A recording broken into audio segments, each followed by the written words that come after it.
Cinema ఇంకా వెళ్తుందని producer ఆశపడతాడు. కంటెంట్తో పాటు ఇది కూడా చాలా ఇంపార్టెంట్. ఇంకా నా విషయానికి వస్తే, నేను చిన్నప్పటి నుంచి నాకు ఆ డప్పు సౌండ్ అంటే ఒళ్ళు పొంగిద్ది, ఆగదు, అస్సలు ఆగదు. అమ్మతోడు నేను అన్నీ మర్చిపోతా, అసలు నేను ఆగలేను. చిన్నప్పుడు ఊర్లో మాకు సముద్రయ్య అని ఒక అతను ఊళ్ళో ఏది జరిగినా డప్పెట్టడానికి వచ్చేవాడు. తప్పెట అంటాం మేము, తప్పెట వేసుకొని వచ్చేవాడు, అన్నీ అనౌన్స్ చేసేవాడు. అతనితో పాటు వెనకాల పరిగెత్తుకుంటా డ్యాన్స్ వేసుకుంటూ వెళ్ళేవాళ్ళం. అది నరనరాల్లో జీర్ణించిపోయింది. సో అందుకే ఎవరిని ఇబ్బంది పడి ఉంటే సారీ. మా సినిమా కూడా దండి, ఏం పర్వాలేదు, ఈ సినిమా కోసం ఆ మాత్రం చేయొచ్చు. దండోరా ఈ సినిమా తర్వాత ఈ సినిమా ప్రొడ్యూసరు నా దృష్టిలో ఇంకా యూత్ బాయ్ నైట్ లైఫ్లన్నీ వదిలేస్తే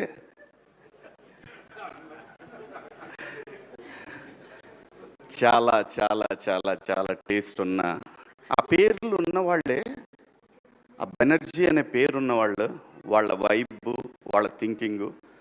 నేను ఇండస్ట్రీలో తిలక్ గారు అనే ప్రొడ్యూసర్ ఉండేవారు, ఆయన పూర్తి పేరు కూడా బెనర్జీ గారు అని ఉండేది. ఆ బెనర్జీ అంటే కమ్యూనిస్టులకు ఎక్కువ పెట్టుకునేవాళ్ళు ఈ పేర్లు, కమ్యూనిస్టుల ఫ్యామిలీస్లో ఉన్న వాళ్ళలో ఎక్కువ ఈ బెనర్జీ అనే పేరు పెట్టుకునేవాళ్ళు.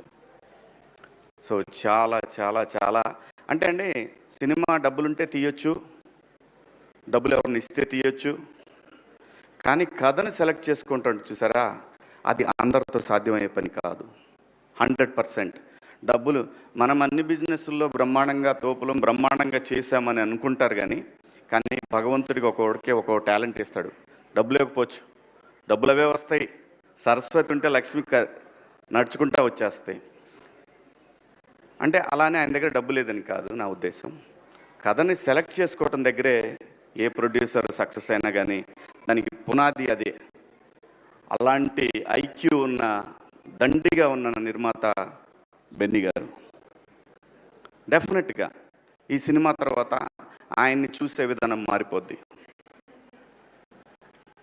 అలాగే దర్శకుడు, సినిమా అంటే ఎవరికి ఇష్టం ఉండదండి, ఎవరికి ప్యాషన్ ఉండదు. తన కెరీర్ని అమెరికాలో తన స్టూడెంట్ లైఫ్ని, తర్వాత తన జాబ్ని ఎంజాయ్ చేసిన తర్వాత, తనంటూ ఇంకా నేను బతకగలనే ధైర్యం వచ్చిన తర్వాత సినిమా కోసం తనకున్న అన్నీ వదిలేసుకొని సినిమా మీద ఉన్న ప్యాషన్ తోటి ఒక మంచి కథ రాసుకొని, మంచి కథ అంటే ఈ సినిమాకి ముందు చెప్పాల్సింది, ఇది చాలా బాగా రాసిన స్క్రిప్ట్ అండి. నాకు కథ అంతా తెలిసినా సరే థియేటర్లో నేను చూశాను. మేడం మా ఆర్టిస్టులు ఎంతమంది చూశారు నాకు తెలియదు. సినిమా నేను చూశాను. ఎక్కువ చెప్తే ఓవర్ అవుతుందేమో నేను భయం కూడా ఉంది లోపల. కానీ నేను నా రీఎంట్రీ తర్వాత నేను డబ్బులు నాకు చాలా అవసరం, నాకు కూడా చాలా అవసరం. నాకు 2 పిల్లలు, మీకు తెలుసు, వాళ్ళని చదివించాలంటే ఎన్ని ఇబ్బందులు ఉంటాయో. అందులో సినిమా యాక్టర్ కొడుకనగానే వాడికన్నా నేను ఎక్కువ ఆలోచిస్తుండేమని అనుకుంటారేమని అదొకటి. బట్ లక్కీలీ అలా ఆలోచించే పిల్లలు కాకపోయినా కానీ చదువులకి చాలా అవుతుందండి ఈ రోజుల్లో. అలాంటి పిల్లలు అనేసరికి మారిపోయింది నా ఆలోచన. అలాంటి సిచ్యువేషన్ ప్రతి తల్లిదండ్రికి ఉంటుంది. అలాగని చెప్పి ఆ తల్లిదండ్రులు వాళ్ళ పిల్లల్ని అంత ఈజీగా వదిలేరు. సినిమా దేని గురించి మాట్లాడుతుంది అనే దాన్ని నాకు తన స్క్రిప్ట్ చెప్పినప్పుడు ఒక క్యారెక్టర్ కనెక్ట్ అయ్యానండి. నేను ఒక క్యారెక్టర్ కనెక్ట్ అయ్యాను. నా పాత్ర చాలా బాగుంది, సినిమా నా చుట్టూనే తిరుగుతుంది, కానీ అప్పటికో టెంప్ట్ అవ్వాలి నేను. ఎందుకంటే నేను ఇండస్ట్రీకి వచ్చి రీఎంట్రీ మళ్ళీ వచ్చిన తర్వాత ఆ డబ్బులు అనే పదాన్ని పక్కన పెట్టి 13 సంవత్సరాలు నేను సర్వైవ్ అయ్యాను. ఇంకా నాకు డబ్బులు కాదు కావాల్సింది, నాకు ఇంత పేరు, ఇంత రెస్పెక్ట్ ఇస్తున్న వీళ్ళకి గౌరవం ఇవ్వాలి, మంచి సినిమా అయితేనే చేద్దాము, లేకపోతే పుట్టించినోడికి తెలుసు ఎలా తీసుకుపోయే వరకు ఎలా నడపాలనేది ఒక బలమైన ధైర్యం వచ్చిందండి నాకు. అలా అతను చెప్పిన ఆ కథని విన్న తర్వాత, నేను బిగ్ బాస్ హౌస్ నుంచి వచ్చిన తర్వాత, నా 90s రిలీజ్ అయిన తర్వాత నేను ఫస్ట్ ఒప్పుకున్న సినిమా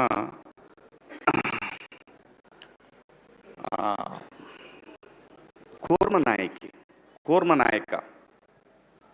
అది చాలా గ్రాఫిక్స్తో ఉన్న సినిమా. ఒక నెగిటివ్ క్యారెక్టర్ నాది. నాకు బాగా నచ్చిన కథ అది.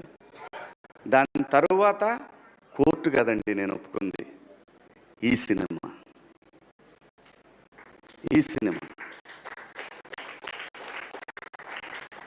దీనికి పురిటి నొప్పులు ఉన్నాయి, లేవంటలేదు. ఆ కారణం చేతనే నాని గారు తొందరగా అయిపోయింది, కానీ బెన్నీ కదా, కొంచెం కష్టం ఉంటుంది. ఉండాలి, ఉంటేనే రెస్పాన్సిబిలిటీ ఉంటుంది, లేకపోతే కష్టం. అలా ఈ సినిమా 90s చేసిన నవీన్ మేడారం అని ఆయన నిర్మాత, దానికి సిరీస్కి ఆయన ద్వారా వచ్చారు ఈయన నా దగ్గరికి. ఈయన వచ్చినప్పుడు ఫస్ట్ నాకు పిచ్ డెక్ పంపించమని చెప్పాను నవీన్ మేడం, అది పంపించారు. ఆ తర్వాత ఆయన కథ చెప్పారు, వచ్చి నాకు కథ చెప్పారు. అదంతా వింటున్నాను కానీ నేను ఎక్కడ టెంప్ట్ అవ్వలేదు. ఓకే, బాగుంది, బాగా రాసుకున్నాడు. ఎప్పుడైతే ఒక పాత్రను ఇంట్రడ్యూస్ చేశాడంటే అక్కడి నుంచి సినిమా లెవెల్ కూడా ఎవరెస్ట్ శిఖరంలాగా వెళ్ళిపోద్ది అనమాట. ఆ ఎవరెస్ట్ శిఖరంకి వెళ్ళిన తర్వాత బయటకు వచ్చే హై ఉంటుంది చూసారా, ఆ హై మీరు ఇందాక చూసిన తమ్ముడు డ్యాన్స్ చాలా బాగా రాసుకున్నాడండి. నిజంగా నేను అమితంగా ప్రేమించేమి మాట్లాడలేదు.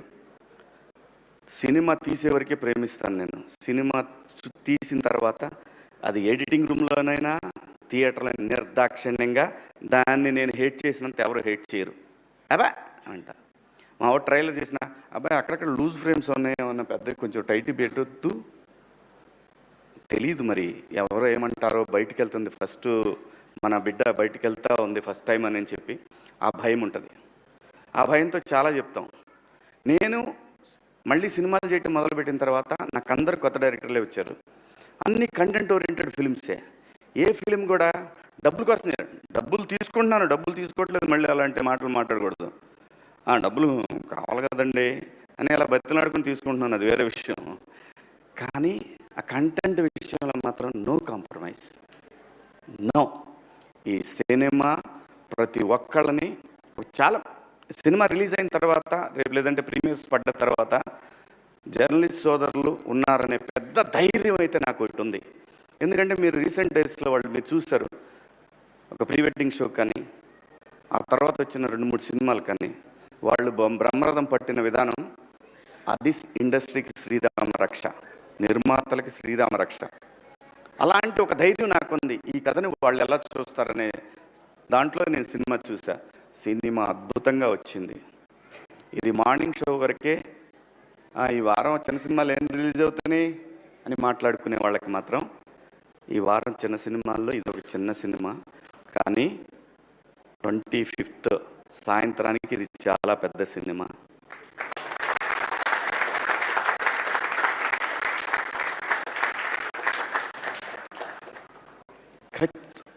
దీని అంటే ఏ రేంజ్ అనేది నేనేమన్నా చెప్పడానికి, అందరికీ నచ్చే సినిమా, 10 మందికి చెప్పే సినిమా. ఇందాక అనిల్ నేను ఒక విషయంలో మాట్లాడుకున్నప్పుడు, ఈ సినిమా మనం మన తాతల నుంచి చూస్తున్నాము, మన నాన్నని చూసాము, మనము చూసాము, మన తర్వాత జనరేషన్స్ ట్విట్టర్లో కులం గురించి కొట్టుకునేది చూస్తున్నాము.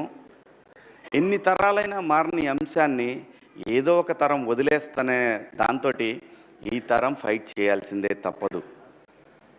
ఆ కులం గోడ చుట్టూ ఉన్న ఒక మ్యాజిక్ ఉంది ఈ సినిమాలో. ఆ మ్యాజిక్ని ఫస్ట్ డే కాపీ చూసేటప్పుడు నేను సినిమా అంటే ఈ సినిమా తర్వాత నా రెమ్యునరేషన్ ఎంత పెరిగి దాంతో కాదు, నా జడ్జిమెంట్, నేను మళ్ళీ సినిమాలకు వచ్చే కదా, నా జడ్జిమెంట్ కరెక్ట్గా ఉందా లేదా అనేది తెలుసుకోవడానికి నేను చేసే ప్రయత్నంలో డైరెక్టర్ గారిని అడిగాను, మురళి గారు మీకు ఒక ఆత్మ ఉంటుంది, సోల్, సోల్ మీద మీకు మాట చెప్పుంటుంది. ఫస్ట్ టైం నువ్వు సినిమా చూసుకున్నప్పుడు చెప్తుంది. ఏ డైరెక్టర్కైనా సరే, అది ఫెయిల్యూర్ అయినా హిట్ అయినా ఏ డైరెక్టర్కైనా ఒకటి అనిపిస్తుంది. మీరు నాకు చెప్పిన కథని ఒక 75% తీసారా? ఇది ఎందుకు అడిగానంటే, యాక్చువల్ 50 తీస్తే చాలు ఈ సినిమాకి. 75% తీశానని మీ ఆత్మ చెప్తుందా మీకు అని అంటే, ఆయన అన్న ఎగ్జాక్ట్ వర్డ్స్, సార్ అందరూ ఓవర్వెల్మింగ్గా ఉంది సార్, భయం వేస్తుంది నాకు, కానీ నేను ఒక 80% తీసా అనుకుంటున్నాను సార్ అని అన్నారు. ఎగ్జాక్ట్గా ఇదే మాట మాట్లాడారు ఆయన. చాలు, 50 తీస్తే చాలు, నువ్వు 80 అనుకున్నావు అంటే ఖచ్చితంగా 60-70 దాకా వచ్చి ఉంటుంది, అది ఏం ప్రాబ్లం లేదు. చాలా మంచి సినిమా తీశాడండి. ఇలాంటి సినిమా మీరు ఆదరించాలా వద్దా అనే విషయం ప్రేక్షకులది. అడగాల్సిన బాధ్యత మాది. అలాగే మీడియా మిత్రులు మరొకసారి ఖచ్చితంగా అడగాల్సిందే. అలాగే ఈ సినిమాలో పనిచేసిన టెక్నీషియన్స్, వెంకట్ గారు కానివ్వండి, సృజన తను కానివ్వండి, మార్క్ రాబిన్ గారు కానివ్వండి, అలాగే ఈ సినిమాకి పనిచేసిన ఎడ్వర్డ్ ద టోపీ మ్యాన్, చాలా చాలా చాలా కష్టపడ్డాడండి తను కూడా. అంటే ఆర్టిస్టుల్ని ప్రొడ్యూసర్ని మేనేజ్ చేయటం అంత ఈజీ కాదు. చాలా చాలా డీసెంట్గా డిగ్నిఫైడ్గా బిహేవ్ చేసి సినిమాని ఎక్కడా కూడా తగ్గకుండా నీట్గా ఒక కాపీ దాకా వచ్చేట్టు పనిచేసి తను కానీ, మేనేజర్గా పనిచేసిన మా రెడ్డి గారు కానీ, ఇలా అందరూ ప్రతి ఒక్కళ్ళు అండి మా ఆర్టిస్టులు అందరూ, సుబ్బారావు గారు, మిగతా మా రాఘవేంద్రరావు గారు, జూనియర్ రాఘవేంద్రరావు గారు, అందరండి. ఇతను చూస్తే కోపం వస్తుంది, మీకు చంపేద్దాం అనిపిస్తుంది రేపు సినిమాలో. అలాగే ఆయన సుబ్బారావు గారిని చూసిన మిత్రులు, ఆయన్ని చూసిన, ఇదిగో ఇతను చూస్తే ఇతను కనపడితే ఎక్కడ కనపడతాడని అడుగుతారు. ఉంది, చాలా మ్యాటర్ ఉందండి సినిమాలో. చాలా బాగా తీశారు సినిమాని. ఖచ్చితంగా చాలా మంచి సినిమా. ఈ సినిమాలో మేము పనిచేసామని చెప్పుకొని ధైర్యంగా ఆర్టిస్టులు అందరూ చెప్పుకునే సినిమా. ఈ సినిమాలో నాకు బాగా నచ్చిన పాత్రల్లో బిందు మాధవ్ గారి పాత్ర ఒకటి. ఏమండి, మన దగ్గర చాలామంది ఆర్టిస్టులు ఉన్నారండి, చాలామంది. ఎట్లాంటి ఈగోకి పోవసరం లేదు. మనిషి జీవితమే ఈగోల మయం. ఎలాంటి ఈగోలు పోవాల్సిన లేదు. మీరు పాత్ర ఇచ్చి చూడండి, భారతదేశంలో ఏ నటుడికి తగ్గకుండా పనిచేసే ఆర్టిస్టులు ఇక్కడ ఉన్నారు.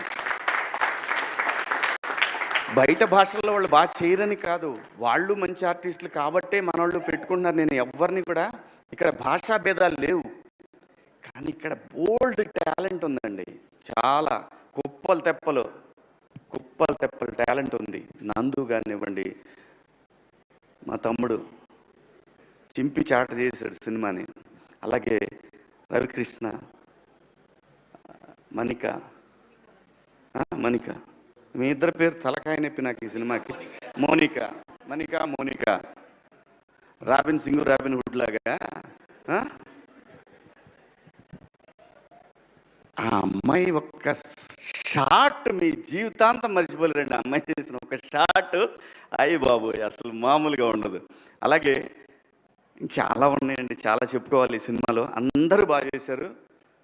నేను ఎలా చేశాను అనేది మీరు అందరూ రేపు సినిమా చూసి చెప్తారు.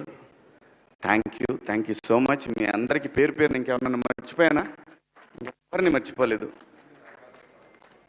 ఆ అమ్మాయి ఇంక సింగర్గా మిగలదు, యాక్టరే, ఖచ్చితంగా యాక్టరే. ప్రతి ఒక్క ఈ సినిమాలో ఒక పాత్ర కూడా వేస్ట్ పాత్ర అనేది ఉండదు. అంటే గ్రూప్లో ఏదో పెట్టారులే, ఫ్రెండ్స్ ఉంటారు కాబట్టి ఫ్రెండ్స్ పెట్టారు. సత్యన్ అని ఇంకో క్యారెక్టర్ ఉంటుంది, టీ మ్యాన్. ప్రతి ఒక్క పాత్ర. ఇప్పుడు ఎందుకులేమ్మా అవన్నీ, అందరూ బాగా చేశారు. గట్టిగా దండోరా వినపడుతుంది, దేశం అంతా, రాష్ట్రం అంతా, ప్రపంచం అంతా వినపడుతుంది. Thank you so much. ఈ సినిమాలో అవకాశం ఇచ్చిన బెన్నీ గారికి, అలాగే డైరెక్టర్ గారికి, ప్రతి ఒక్కళ్ళకి. అన్నిటికన్నా ముఖ్యంగా ఈరోజు ఈ స్టేజ్కి ఒక గ్లామర్ తీసుకొచ్చిన నా సోల్ తమ్ముడు అనిల్, థ్యాంక్ యూ. అబ్బాయి అని పిలుచుకుంటా నేను. మా పిల్లల్ని కూడా అబ్బాయి అని, ఏరా అని పిలుచుకుంటా, కానీ అబ్బాయి అని పిలుచుకుంటా నేను. సో తను రావటం నిజంగా చాలా చాలా చాలా కళ వచ్చింది స్టేజ్కి. Thank you so much Anil, thank you, love you. Kasarla Shyam గారు, అమ్మా ఇతను మళ్ళీ నేషనల్ అవార్డు కొడతాడు గ్యారెంటీ, డౌటే లేదు, ఏం డౌట్ లేదయ్యా. 200% దీనికి నేషనల్ అవార్డు రాకపోతే ప్రజలు తిట్టుకుంటారు, అది వాళ్ళకే వదిలేస్తున్నా. Thank you so much, thank you అండి, లవ్ యూ ఆల్. ఈ అమ్మాయి గురించి కూడా చెప్పాలిగా, మళ్ళీ లాస్ట్లో లేనిపోయింది, డబ్బులు ఇచ్చినా చెప్పాలి, తప్పదు, మాకు చెప్పినట్టే. చాలా బాగుందమ్మా, చాలా బాగా చేస్తున్నావు. ముఖ్యంగా నీ డ్రెస్ సెన్స్ చాలా బాగుంది. దయచేసి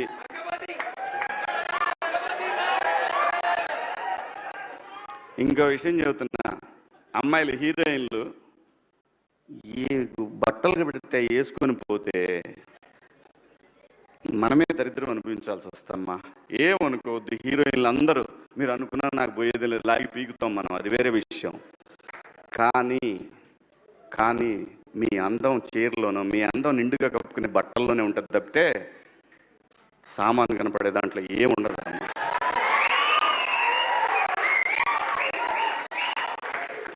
అవి వేసుకున్నంత మాత్రాన చాలామంది చూసినప్పుడు నవ్వుతూ అంటారు, కానీ దేత్రముండ ఎలాంటి బట్టలు ఎందుకు వేసుకుని, కాస్త మంచి వేసుకోవచ్చుగా, బాగుంటావు కదా అనాలనిపిస్తుంది లోపల, అనలేము.